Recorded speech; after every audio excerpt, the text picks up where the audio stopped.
Assalamualaikum warahmatullahi wabarakatuh. Alhamdulillah, alhamdulillahirrahmanirrahim, wa syukrillah, wassalatu wassalamu ala rasulillah wa ala alihi washabihi wa mawala. Masya Allah kana wa malam yashalam yakun wa la hawla wa la quwwata illa billah. Allahumma fassalli wa sallim ala habibina wa nabiyyina Muhammadin abdillah wa ala alihi washabihi wa mawala. Qala Allah ta'ala fi kitabil karim wa bi qawlihi yahtadi muhtadun. A'udzu billahi samil alim minasyaitonir rajim min hamzihi wa nafthihi wa nafthihi. Ya ayyuhalladzina amanu taqullaha haqqa tuqatih wa la tamutunna illa wa antum muslimun. Aw kama qala ta'ala fi ayatil ukhra wa tazawwadu fa inna khairaz zadi taqwa wattaquni ya ulil albab. Aw kama qala ta'ala fi ayatil ukhra subhanalladzi asra bi 'abdihi laylan minal masjidil haram ila al masjidil aqsa alladzi barakna hawlahu linuriyahu min ayatina innahu huwas samiul basir. Wa qala Rasulullah sallallahu alaihi wasallam wa huwa shadiqul wa'dil amin la tushaddu rihal ila thalathatil masajid al-masjidil haram wa masjidil rasul sallallahu alaihi wasallam ay masjid nabawi wa masjidil aqsa. Wa kama qala Rasulullah sallallahu alaihi wasallam fi hadisil ukhra satakunu jundun fil Iraq wa satakunu jundun fi Syam wa satakunu jundun fi Yaman. Wa qala ba'du ashabi Rasulullah sallallahu alaihi wasallam ya Rasulullah in wajadna dzalika bi ayyi jundin najtami ikhtar lana ya Rasulullah. Qala fa'alaikum bisyam fa innal malaikata basitatun ajnihatiha 'alaiha. Al-hadis wa kama qala sadaqallahu al-azim wa sadaqa rasul karim wa nahnu 'ala dzalika lamina syahidin.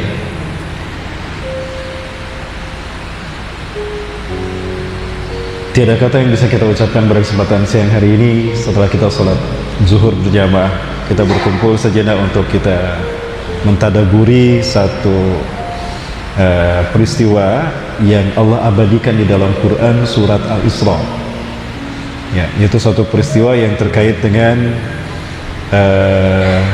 diperjalankannya Rasulullah SAW dari Mekah ke Masjidil Aqsa. Ya, Masjidil Haram ke Masjidil Aqsa, yaitu peristiwa Isra dan Mi'raj. Insyaallah pada kesempatan ini dalam jangka 1 jam kita akan coba bahas materi kita. Mudah-mudahan Allah memberkahi kita sekalian dan memberikan pahala bagi kita ketika kita duduk di majelis ini. Amin ya rabbal alamin. Salawat dan salam sembari limpahkan dan tersurah selalu pada uswah dan qudwah kita Rasulullah Muhammad sallallahu alaihi wasallam. Nabi dan Rasul yang diutus ke tengah umat akhir zaman, memberikan banyak sederet keutamaan dan kemuliaan. Kita sebagai umat akhir zaman begitu dilebihkan Allah karena kecintaan Allah kepada Rasulullah SAW. Ya. Baik Bapak Ibu rahmati Allah Subhanahu wa taala, waktu kita tidak banyak ya, insyaallah kita kupas tuntas singkat barangkali materi kita pada kesempatan kali ini dalam waktu 1 jam. Namun sebelum kita masuk pada materi, kita buka dulu kajian kita dengan membaca doa bersama-sama. A'udzubillahi minasyaitonirrajim. Bismillahirrahmanirrahim. Rabbi zidni ilman, Allahumma anfa'ni bima 'allamtani wa 'allimni ma yanfa'uni warzuqni ilman yanfa'uni. Amin ya rabbal alamin. Mudah-mudahan Allah memberikan berkah pada kita dalam majelis ilmu ini. Baik Bapak Ibu rahmati Allah Subhanahu wa taala, mungkin sudah disebutkan tadi oleh pengumuman bahwa saya Rahmat Baikuni, itu nama saya. Saya hadir dari Bandung, Jawa Barat.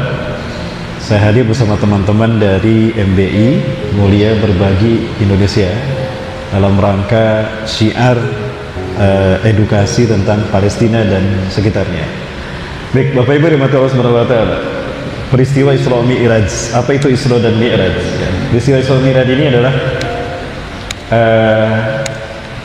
satu peristiwa yang memiliki banyak hikmah yang luar biasa.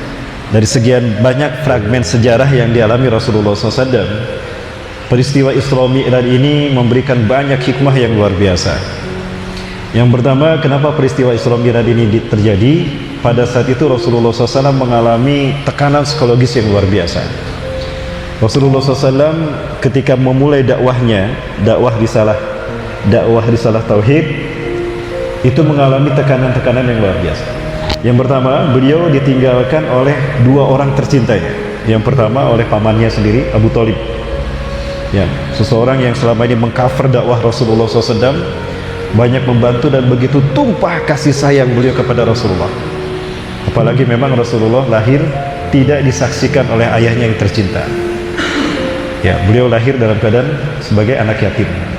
Nah, kemudian Apalagi tercatat dalam sejarah kalau Abu Thalib ini meninggal dalam keadaan tidak bersyahadat, padahal pembelaannya luar biasa kepada Islam. Sampai-sampai saya beranggapan, andaikan beliau mengatakan 2 kalimat syahadat di akhir hayatnya, luar biasa, surganya mungkin lebih tinggi daripada surga para sahabat yang lain. Namun tercatat dalam sejarah yang muktabar, beliau meninggal dalam keadaan tidak bersyahadat. Ini juga membuat sebuah pukulan besar.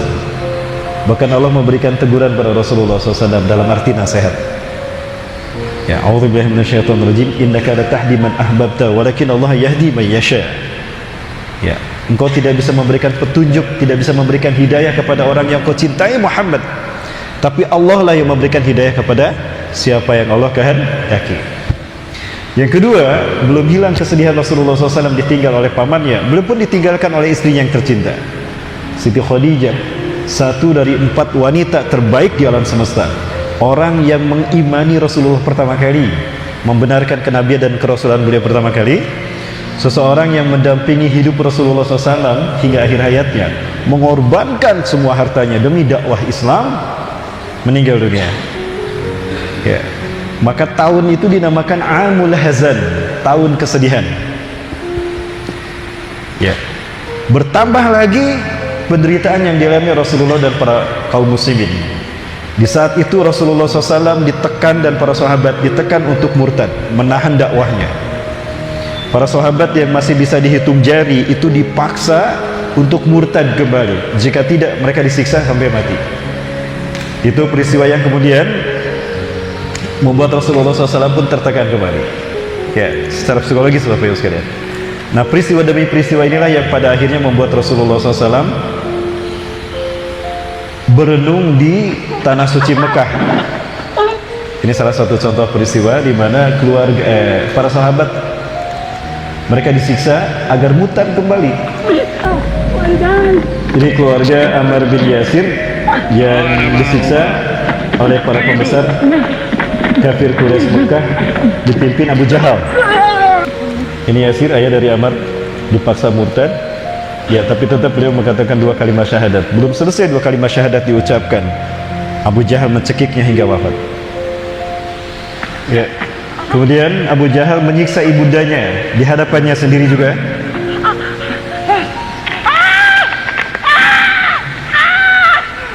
Di atas padang pasir yang panas, di bawah terik panasnya matahari, dipaksa untuk murtad. Dan ini adalah para sahabat yang menunggu giliran atau disiksa, ya, dimurtadkan kembali. Tapi tidak satu pun dari mereka yang murtad dalam peristiwa ini. Terdengar oleh para sahabat yang ada di dalam ruangan yang disekap, Ammar bin Yasir mengucapkan hubal. Para sahabat sampai berpikir, oh, Ammar bin Yasir telah murtad. Qad irtada Ammar, irtada Ammar. Aduh, sayang sekali, Ammar bin Yasir murtad. Tapi pada akhirnya setelah peristiwa ini terjadi, Rasulullah mendekat kepada Ammar bin Yasir. Anta qulta hakada wa hakada ya Ammar. Apakah betul kau mengatakan hubal-hubal ya Ammar? Aku mendengar kau mengatakan. Naam ya Rasulullah, aku mengatakan hubal. Lakin hada fi lisani faqat. Tapi ini hanya pada lisanku saja. Ya, litartahi li azabi ummi, agar mereka berhenti dari menyiksa ibuku. Wa kaifa biqalbika? Lalu bagaimana dengan hatimu? Bal qalbi mutmainnun bil iman. Hatiku masih beriman pada Allah. Ini hanya lisan saja agar mereka menghentikan penyiksaan pada ibuku. Ya, maka kata Rasulullah, fa anta mu'min. Anta mu'min. Kalau begitu engkau masih beriman. Ya, bahkan kata Rasulullah, jika mereka datang kembali untuk menyiksamu, ulangi saja. Mungkin ini kekhususan bagi Ammar bin Yasir. Betapapun demikian, mereka tetap membunuh ibunya, Sumayyah, wanita pertama yang syahid di masa dakwah awal Rasulullah SAW. Abu Jahal diludahi oleh Sumayyah. Dan apa yang terjadi, penasiran? Ditusuk perutnya dengan tombak hingga wafat.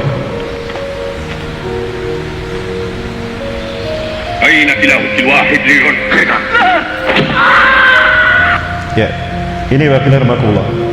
Luar biasa peristiwa yang dialami oleh Rasulullah dan para sahabat. Nah, peristiwa ini yang kemudian mendorong Rasulullah SAW untuk pergi ke Masjidil Haram di depan Ka'bah pada Isya. Ya, pada Isya, selepas Isya waktunya waktu itu kurang lebih, Rasulullah SAW merenungkan peristiwa itu. Betapa berat ujian dakwah di jalan Allah ini. Aku tidak berharap ada lagi sahabat-sahabatku yang meninggal dunia karena beriman kepada Allah, mengikuti dakwahku. Ya, dalam bahasa kerennya mungkin sekarang disebut galau. Luar biasa. Hampir-hampir Rasulullah mengembalikan tugas ini kepada Allah Azza wa Jalla, saking beratnya. Maka Allah Azza wa Jalla memberikan peristiwa Isra dan Mi'raj. Ya. Yang kedua, peristiwa Isra dan Mi'raj ini hikmahnya adalah tarbiyah dari Allah untuk Rasulullah sallallahu alaihi wasallam. Memang tidak mudah dakwah dalam jalan Allah ini. Itu Bapak Ibu rahmati Allah. Nah, kemudian datanglah malaikat Jibril. Malaikat Jibril datang mengucapkan salam pada Rasulullah SAW. Ya, pada saat penyiksaan tadi pun malaikat Jibril hadir Bapak Ibu. Di saat di sini malaikat Jibril hadir. Beliau berdiri di samping Rasulullah yang menyaksikan sambil menangis para sahabat disiksa. Maka Jibril berkata pada Rasulullah, "Irfa ra'saka ya Rasulullah." Angkat kepala Anda ya Rasulullah. Ketika Rasulullah mengangkat kepalanya, maka terlihatlah pintu surga terbuka di langit bagi mereka yang disiksa ini, syahid. Langsung mereka dijanjikan dimasukkan surga. Maka Rasulullah bersabda, "Sabran sabran ya ala Yasir, fa inna mau'idakumul jannah." Sabar sabar wahai keluarga Yasir, sesungguhnya tempat kembali kalian adalah surga. Ya. Nah, selesai peristiwa ini tadi, permulaan yang saya sampaikan, Rasulullah kemudian pergi ke Ka'bah di waktu malam. Di satu malam beliau pergi ke Ka'bah dan merenungkan peristiwa ini. Nah, kemudian Allah memberikan Isra Mi'raj kepada Rasulullah. Malaikat Jibril datang mengucapkan salam pada Rasulullah SAW. Tidak banyak bicara. Rasulullah dibaringkan oleh malaikat Jibril, baju atasannya dibuka. Malaikat Jibril kebetulan saat itu mengambil dua bejana. Satu bejana berisi air dari surga. Air itu ditumpahkan sedikit, diusapkan ke dada malaikat Jibril, ke dada Rasulullah. Ya, kalau dalam istilah kedokteran, anestesi lokal, dibius lokal. Lalu malaikat Jibril mengeluarkan belati, ditusukkan dari pangkal dada sampai ke bawah, dibelah. Ya, Rasulullah dalam keadaan sadar. Rasulullah menyaksikan. Kalau Rasulullah SAW dalam keadaan pingsan, lalu bagaimana Rasulullah bisa cerita kepada kita? Ya, dibelah dadanya, kemudian diambil hati Rasulullah, dikeluarkan hati beliau, lalu dibelek. Dalam belekannya, lalu diperlihatkan pada Rasulullah, ya Rasulullah, ada titik hitam di situ. Hada makanun litabitu syaitan fi qalbil insan. Ini adalah tempat di mana syaitan bersemayam dalam hati manusia. Dibuang, dibersihkan lagi. Setelah bersih kemudian diberikan air hikmah dan keimanan dari surga, dari langit sana, dari sisi Allah. Kemudian ditutupkan kembali, tidak dijahit kemudian apa itu. Dengan kemampuannya malaikat Jibril menekan hati Rasulullah sehingga utuh kembali.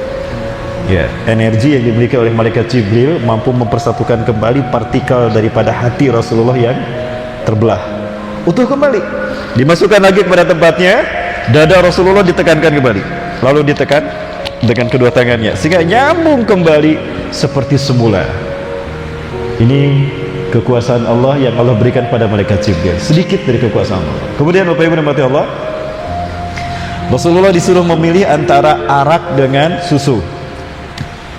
Ikhtar minhuma wasrab ya Rasulullah. Pilih dari keduanya dan minum. Antara arak dengan susu. Rasulullah memilih apa? Memilih susu apa memilih arak? Memilih susu.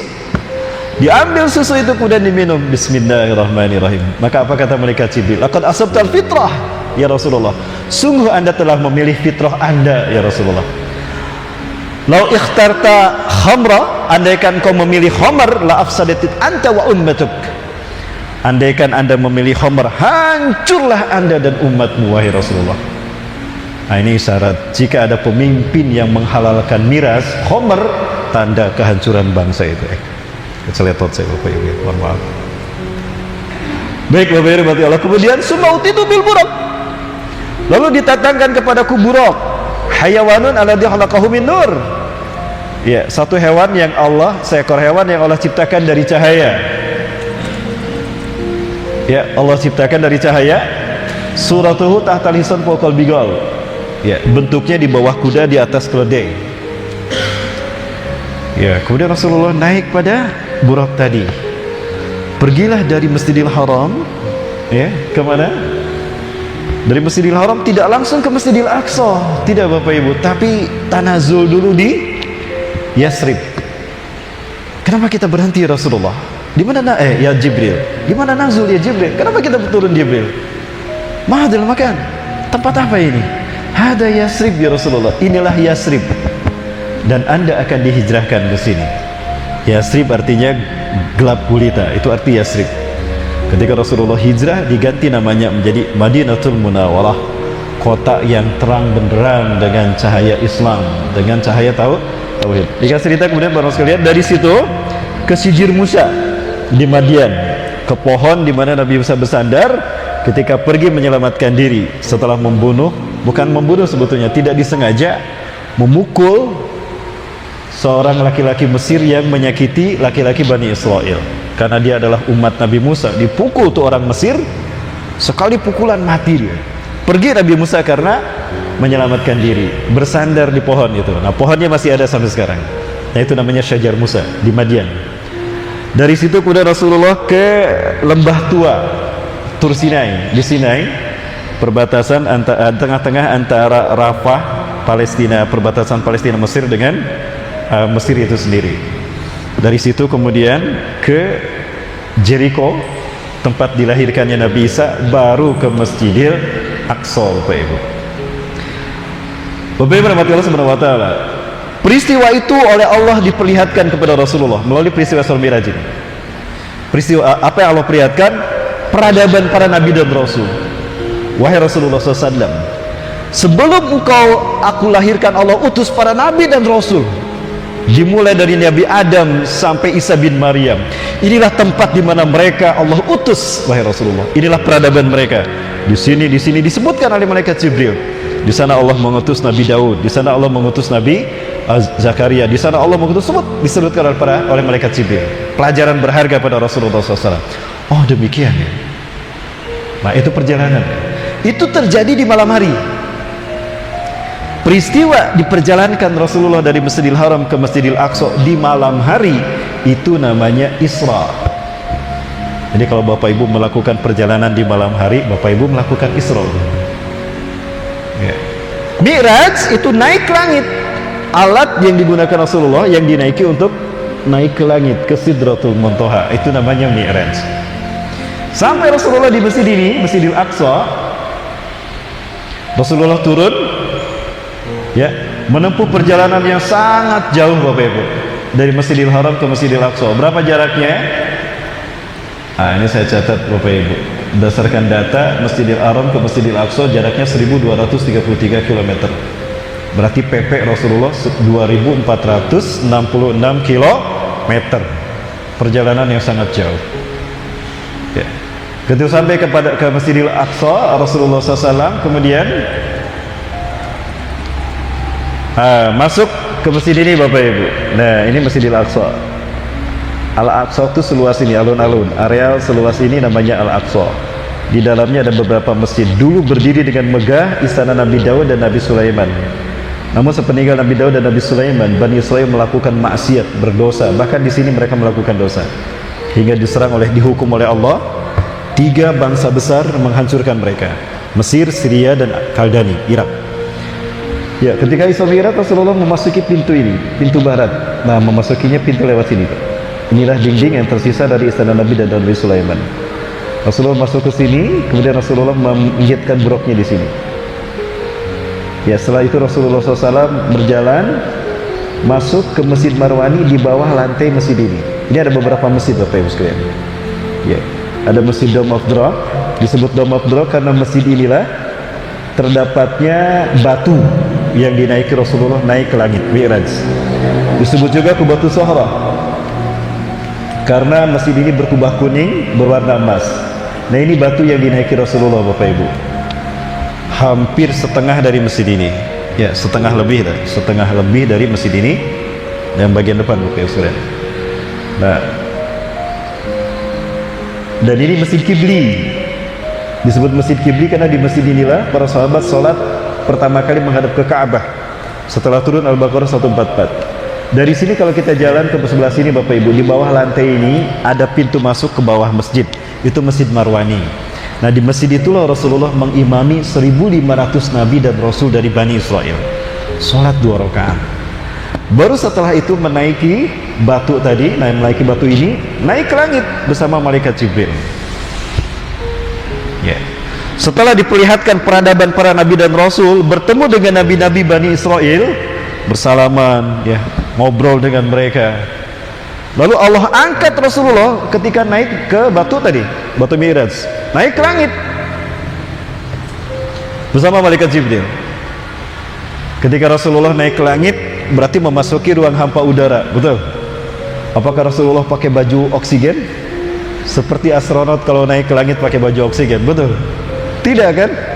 Lalu bagaimana Rasulullah bisa naik dan bernapas, Bapak Ibu sekalian?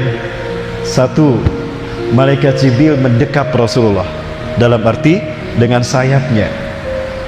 Ya, kibasan sayap malaikat Jibril menciptakan oksigen, ruang oksigen sehingga Rasulullah bisa bernapas. Ketika sampai di pintu langit pertama, malaikat Jibril mengetuk pintu langit pertama. Assalamualaikum, iftahil bab. Buka pintu langit ini. Malaikat penjaga pintu langit pertama berkata, Man hada? Ana Jibril. Wa man ma'aka ya Jibril? Siapa yang bersamamu wahai Jibril? Huwa Muhammadun sallallahu alaihi wasallam. Apa huwa qad bu'isa? Apakah dia sudah diutus? Ayolah, qad bu'isa. Dia telah Allah utus. Dibukakanlah pintu langit yang pertama. Ya, marhaban bin Nabi Soleh. Selamat datang wahai Nabi yang soleh. Di langit pertama ini Rasulullah bertemu dengan Nabi Adam alaihissalam. Ya, kemudian naik lagi ke langit kedua. Di langit kedua bertemu dengan Nabi Isa dan Nabi Yahya. Di langit ketiga bertemu Nabi Yusuf. Di langit keempat bertemu Nabi Idris alaihissalam. Di langit kelima bertemu dengan Nabi Harun. Di langit keenam bertemu dengan Nabi Musa. Dan di langit ketujuh bertemu dengan Nabi Ibrahim alaihissalam. Semua Nabi mengatakan marhaban bin Nabi Saleh, ni'mal ibni anta. Selamat datang wahai Nabi yang soleh. Sebaik-baik manusia adalah engkau wahai Rasulullah SAW. Sampailah Rasulullah ke Sidratul Muntaha. Apa arti Sidratul Muntaha? Satu tempat dikatakan Sidrah. Sidrah itu terminal, muntaha penghabisan. Berarti Sidratul Muntaha artinya terminal penghabisan. Pertanyaan saya, kenapa diberi nama Sidratul Muntaha, terminal penghabisan? Bapak Ibu rahmati Allah, jika kita lihat dari penemuan NASA bahwa ternyata alam semesta yang kita hidup di dalamnya ini, alam dunia ini berbentuk trompet, Rasulullah menyatakan seperti tanduk yang terbuat dari cahaya, ujungnya runcing. Ujungnya inilah barangkali yang disebut dengan Sidratul Muntaha. Jika benar demikian, berarti Rasulullah SAW Mi'rajnya itu ke ujung alam semesta, Sidratul Muntaha. Di Sidratul Muntaha inilah malaikat Jibril diam. Rasulullah dipersilahkan maju menghadap Allah seorang diri. Siti Aisyah bertanya pada Rasulullah, hal ra'aita rabbana ya Rasulullah? Apakah anda melihat Allah Tuhan kita? La, lakinnani ra'aitu nuran safiyatan nur.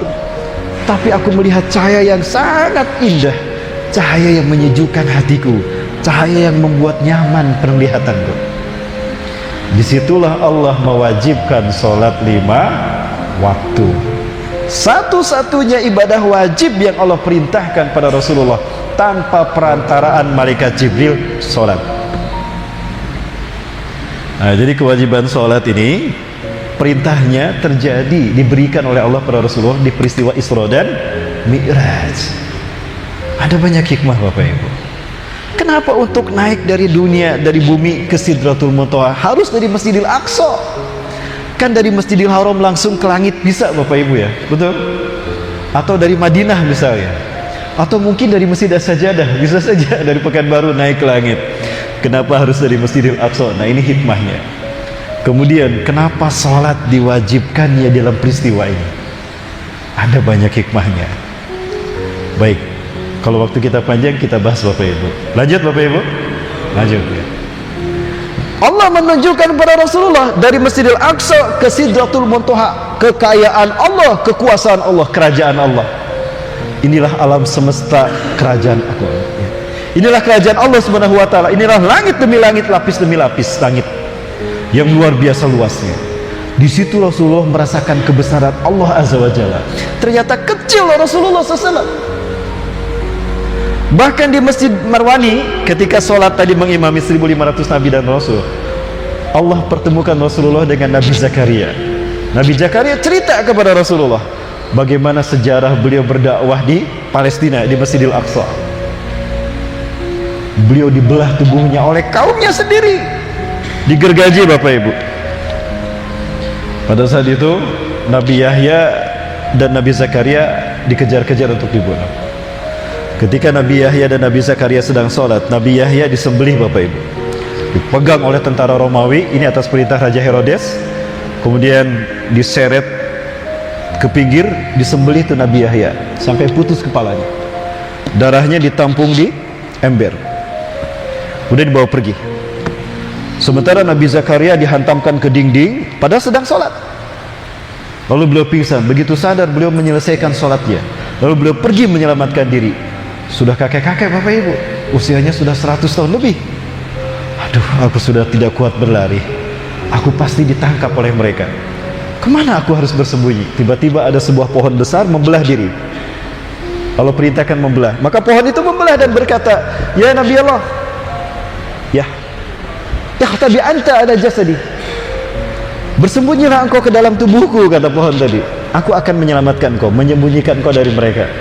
Maka Nabi Zakaria pun masuk ke pohon itu, ya, lalu tertutuplah pohon tadi. Cuma sayang Bapak Ibu, beliau kan pakai sorban, sorbannya dililitkan di leher beliau. Ketika beliau masuk, itu sorban ditarik sama setan, sama iblis, sehingga ketika pohon itu menutup, sorbannya nongol, kelihatan kan. Maka ketika tentara Romawi mencari-cari, kemana tadi si kakek-kakek ini, hebat benar dia bisa menghilang. Kok ada sorban dia di pohon ini? Jangan-jangan dia sembunyi di pohon ini. Para Bapak Ibu sekalian, sorban berarti di lehernya, oh berarti ini pinggangnya, digergaji itu pohon, pas di pinggang Nabi Zakaria. Aku merasakan bagaimana belahan gergaji itu merobek perutku dan pinggangku. Di saat aku akan menjerit karena kesakitan, Allah berfirman kepadaku, ya Zakaria, intarfa sautak sa'uhlikuhum jami'an sa'u'adzibuhum jami'an fala tabqa' min qaumika ahadun. Hei Zakaria, jika engkau menjerit karena kesakitanmu, aku habisi kaummu, maka tidak tersisa dari mereka walaupun satu orang. Rasulullah bertanya, apakah engkau menjerit wahai Nabi Zakaria? Tidak. Sesakit apapun aku tahan tidak menjerit sampai aku mati, ya Rasulullah. Di situ Rasulullah berpikir, ternyata nabi-nabi sebelum saya pun ternyata lebih berat ujiannya daripada apa yang aku alami. Maka Rasulullah semangat kembali. Oh, ternyata memang semua nabi berat ujiannya. Kalau begitu aku harus melanjutkan dakwahku. Itu para mulut sekalian. Tambah lagi Rasulullah diperlihatkan oleh Allah bagaimana luasnya alam semesta. Bumi kecil di hadapan Allah. Para pembesar kafir Quraisy, Abu Jahal, Abu Lahab dan Abu Jamban. Abu Jamban belum lahir ya. Kecil di hadapan Allah. Fir'aun ada di zaman Nabi Musa. Allah tenggelamkan. Tuh, ditenggelamkan di sana wahai Rasulullah. Itu kata malaikat Jibril. Nabrus di zaman Nabi Ibrahim, dia pun Allah hinakan, mati oleh seekor nyamuk.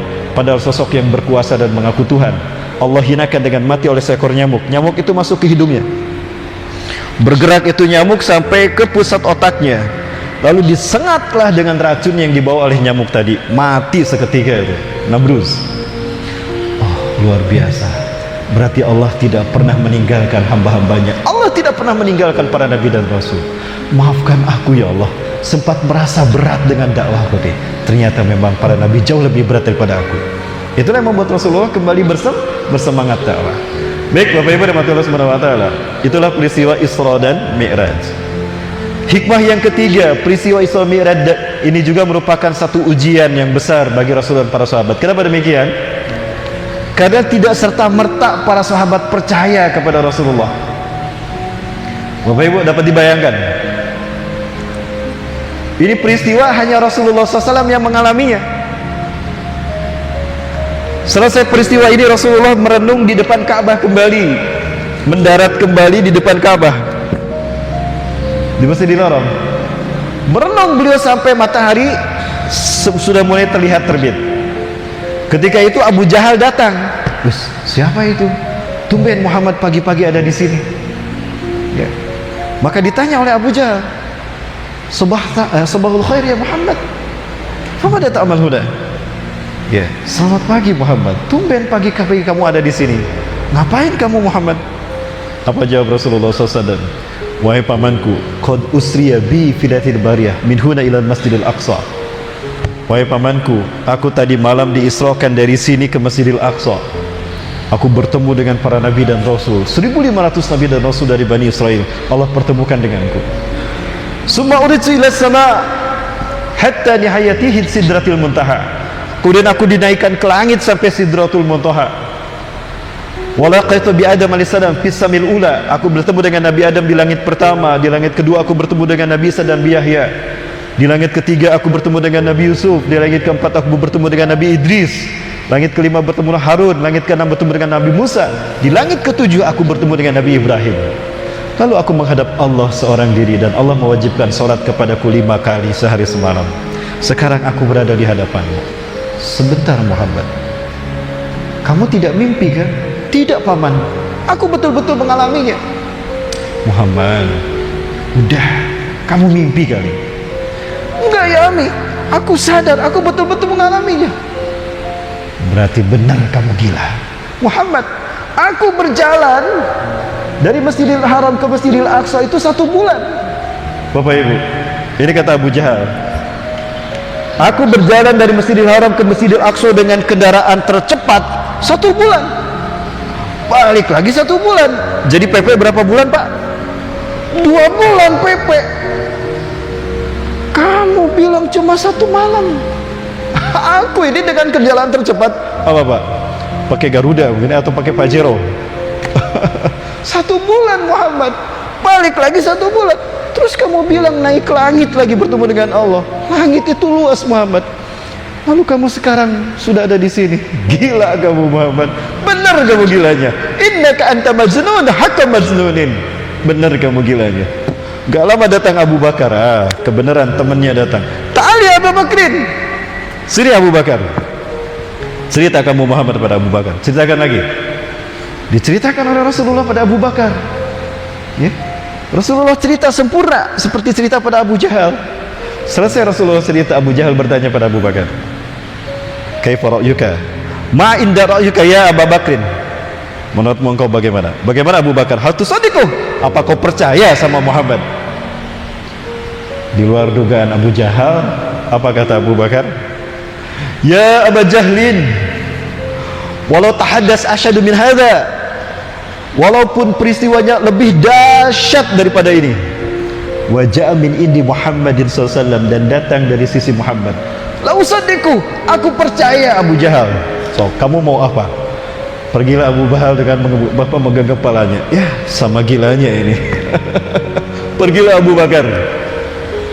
Apa yang terjadi Bapak Ibu? Kemudian turunlah malaikat Jibril memberikan gelar kepada Abu Bakar As-Siddiq, yang membenarkan, sehingga kita mengenal Abu Bakar dengan julukan Abu Bakar As-Siddiq. Sebentar Bapak Ibu, ini hikmah yang luar biasa, hikmah keimanan. Pertanyaan saya, apakah peristiwa Isra Mi'raj ini masuk di akal? Tidak masuk di akal Pak. Apa yang menyebabkan kita tidak mengatakan tidak masuk di akal? Kok bisa cepat itu? Bapak Ibu rahmati Allah, sebentar. Di sini bedanya Abu Jahal dan Abu Bakar. Abu Jahal mendahulukan akal, iman belakangan. Apa yang tidak masuk di akal dia tidak diimani. Tapi Abu Bakar iman duluan, akal belakangan. Karena Abu Bakar meyakini apapun peristiwa yang Allah berikan pada Rasulullah itu masuk di akal. Apa yang harus kita imani masuk di akal. Jika kita belum paham, mungkin akal kita yang belum sampai. Tapi menurut saya masuk di akal Pak.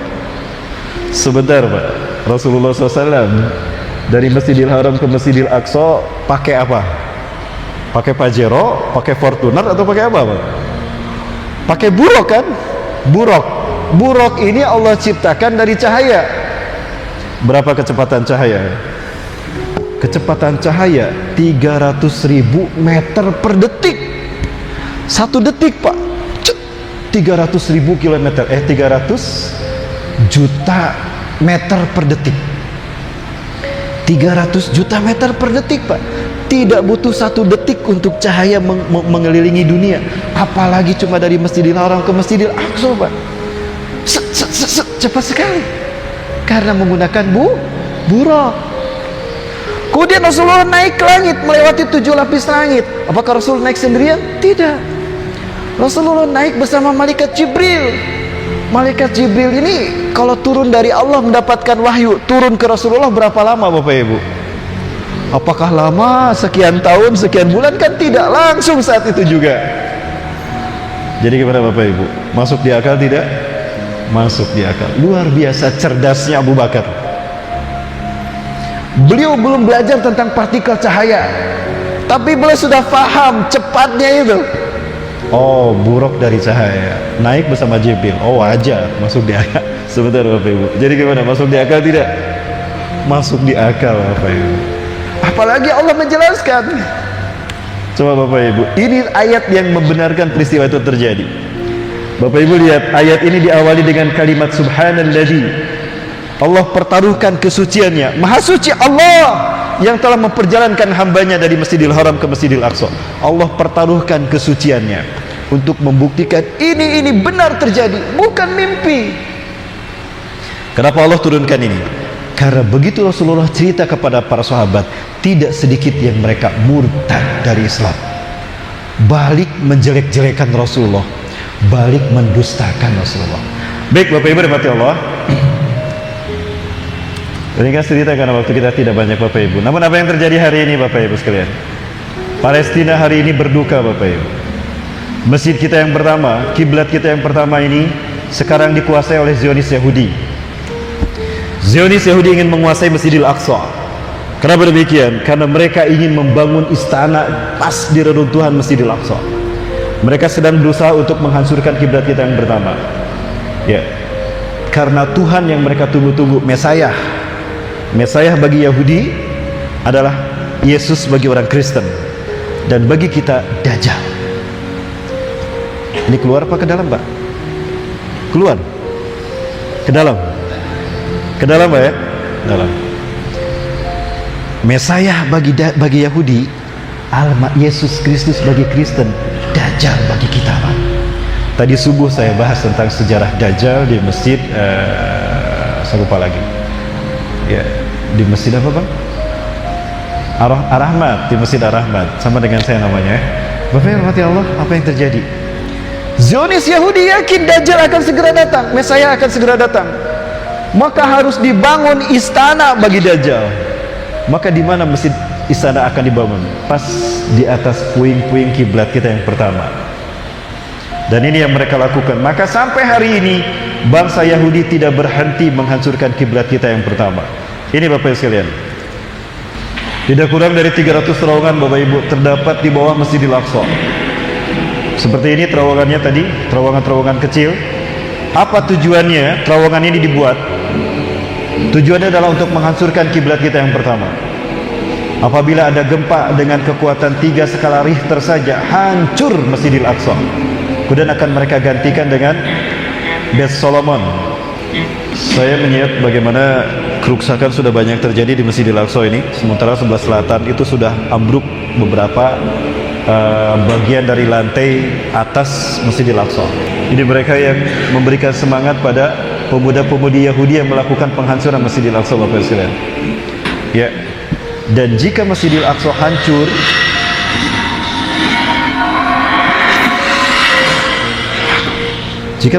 hancur, maka akan segera mereka dirikan istana Dajjal. Mereka menamakan Solomon Temple, Haikal Sulaiman.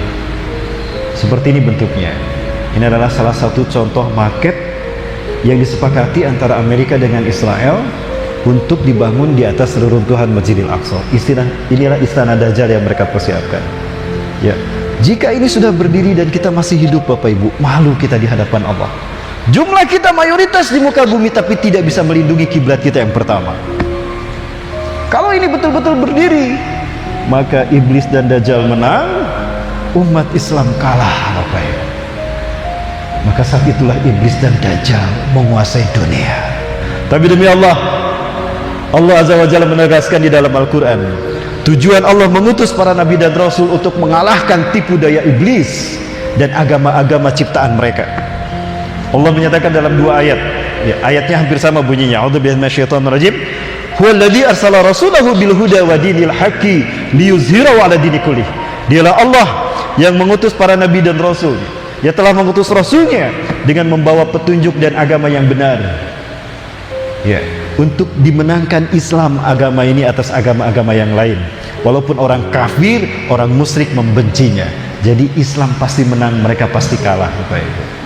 Ya. Bapak Ibu rahmati Allah. Ini yang pertama, mereka menghancurkan Masjidil Aqsa. Tapi bagaimana Masjidil Aqsa akan mereka hancurkan sementara status Yerusalem belum sah milik Israel? Maka apa cara Israel? Israel melakukan hubungan diplomasi dengan negara-negara Arab. Dubai sudah mengakui keberadaan Israel, Bahrain, Abu Dhabi, bahkan terakhir Maroko sudah mulai mengakui eksistensi Israel. Jika negara-negara ini sudah mengakui Israel atas tanah Palestina, atas Yerusalem, maka mereka berhak untuk menghancurkan kiblat kita yang pertama secara hukum positif. Maka PBB akan mengizinkan Israel menghancurkan kiblat kita yang pertama dan akan menggantinya dengan istana Dajjal. Padahal Bapak Ibu rahmati Allah, salat kita di Masjidil Aqsa ini 500 kali lebih baik daripada salat kita di masjid manapun, termasuk di masjid ini. Dan ketika kita berkunjung ke sana, Bapak Ibu, apa yang akan Allah berikan pada kita? Ya, masih ada waktu Bapak Ibu? Ya, sampai jam berapa? Sampai jam 2 lebih boleh? Lanjut Bapak Ibu ya. Ini terakhir Bapak Ibu. Saya minta 5 menit lagi, setelah itu nanti Bang Ustadz Iwan yang akan menyampaikan sesuatu. Bapak Ibu rahmati Allah, Allah berfirman pada Nabi Sulaiman, "Ya Sulaiman, is'ali sadasatan." Hai Sulaiman, minta kepadaku 3 permintaan. Sa'utiha iyaka, aku kabulkan apa yang kau minta. Maka yang pertama Nabi Sulaiman meminta, "Ya Rabbi, a'tini mulkan allati lam tu'ti qabli wa ba'di hatta takum sah." Ya Allah, beri aku kerajaan yang belum pernah kau berikan pada siapapun ya Allah, baik sesudahku, sebelumku ataupun sesudahku.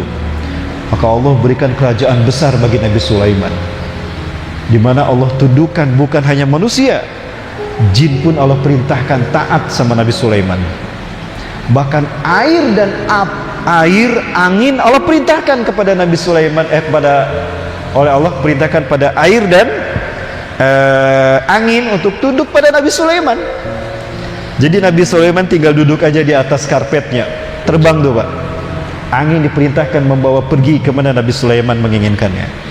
Bahkan Nabi Sulaiman bisa berjalan di atas air, sehingga orang-orang ahli kitab menuduhnya Nabi Sulaiman tukang sihir. Tidak, ada dalam surat Al-Baqarah. Allah turunkan ayat, "Wa ma kafara Sulaiman walakinna syayatina kafaru." Bapak Ibu rahmati Allah. Yang kedua, Nabi Sulaiman berkata, "Ya Rabbi, ij'alni malikan adilan kama tarda." Ya Allah, jadikan aku sebagai raja yang adil sebagaimana keriduanmu.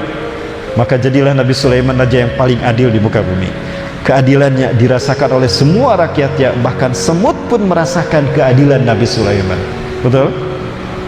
Yang ketiga, "Ya Rabbi, la tada'ala ahadin alladhi yazur masjid hada." Ya Allah, jangan kau biarkan siapapun yang berkunjung sesudah aku wafat nanti berkunjung ke masjidku ini, lalu di dalamnya salat 2 rakaat dan dia bertobat kepada Engkau ya Allah, illa an tahuta anhu khotoyah qabla ayahurja min hadal masjid.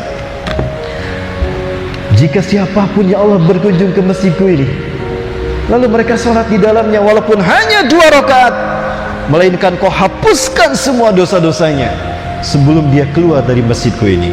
Artinya Bapak Ibu, orang yang sholat di masjid ini sampai hari kiamat, menjelang kiamat terjadi, lalu bertobat kepada Allah, walaupun sholatnya hanya 2 rakaat, Allah hapuskan dosa-dosanya sebelum keluar dari masjid ini.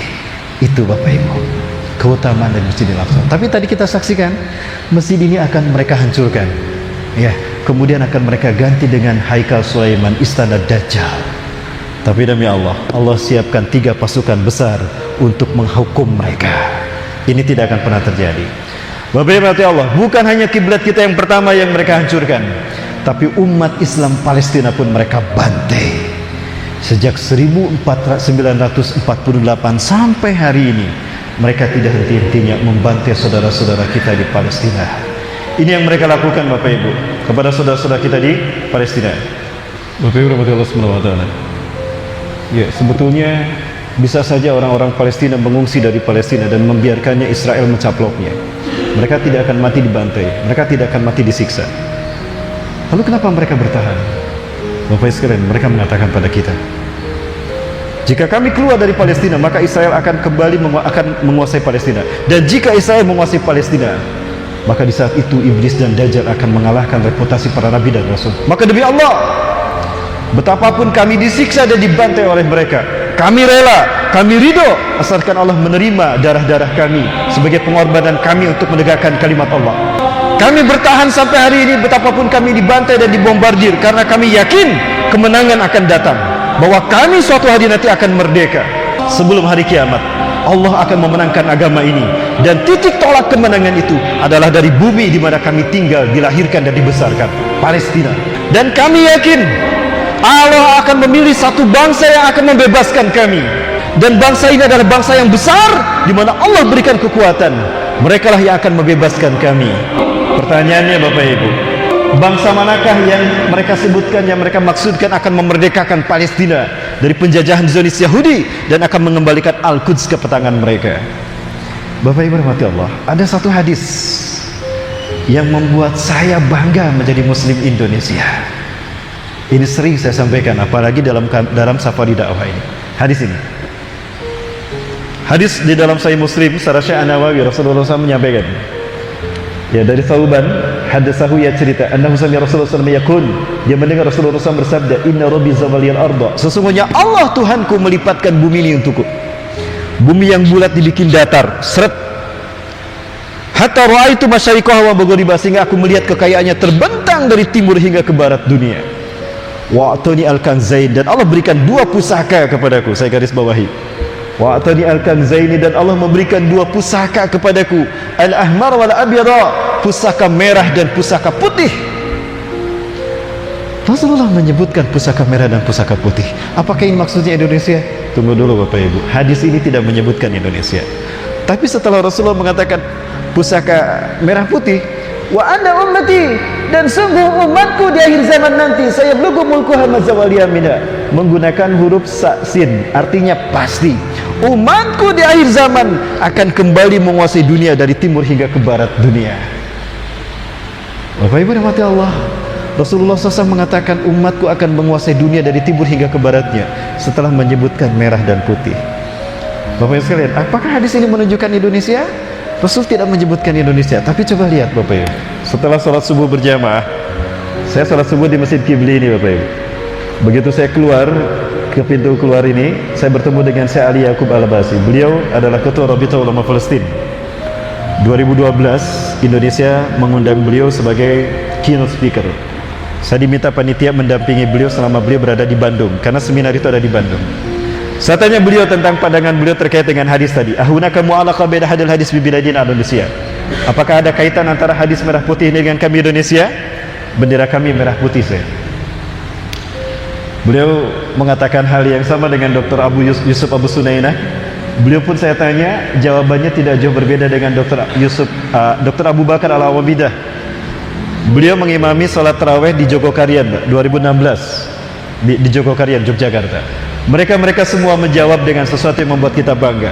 Apa itu Bapak Ibu sekalian? Ala kulli biladin aladina yaqbaluna al-islam madinahum. Antum ya Indonesia, lam yahtarakumullah li zali hadad din. Dari semua negara yang menerima Islam sebagai agamanya, kalian Indonesia, kalian Nusantara yang belum Allah pilih memimpin kebangkitan Islam. Arab sudah Allah pilih memimpin kebangkitan Islam, dimulai oleh Rasulullah sampai kepada dinasti Umayyah. Eropa sudah Allah pilih memimpin kebangkitan Islam di masa Al-Abbasiyah sampai ke Spanyol, Andalusia. Afrika sudah Allah pilih memimpin kebangkitan Islam di bawah pimpinan Salahuddin Al-Ayyubi dari Mesir dan Afrika. Dunia dikuasai oleh kaum muslimin. Tinggal kalian Nusantara yang akan Allah pilih memimpin kebangkitan Islam. Bapak Ibu, kami mengadakan seminar berkali-kali di Indonesia. Kita undang negara-negara Asia Tenggara, bahkan Eropa pun hadir.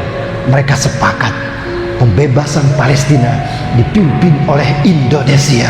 Allahu Akbar. Dalam rangka ini kami sosialisasi Bapak Ibu. Saya tidak pernah berhenti sejak 2012 sampai hari ini. Syekh-syekh mengamanatkan pada kami, la tantahi li ikhbaril muslimin an hadal hiwal hadal Masjidil Aqsa. Jangan berhenti memberitakan Masjidil Aqsa dan Palestina agar umat Islam sadar, agar bangsa kalian sadar. Allah akan memilih bangsa kalian untuk memerdekakan Palestina. Jadi, jika hari ini kita diuji dengan panasnya geopolitik, ini cara Allah menguji kelayakan kita. Jika kita berhasil memerdekakan bangsa kita, maka berikutnya Palestina akan kita merdekakan. Allahu Akbar. Siap membebaskan bumi Palestina? Siap membebaskan bumi para nabi dan rasul? Dengan darah dan nyawa kita? Dengan harta kita? Baik, Ustaz, silakan Ustaz.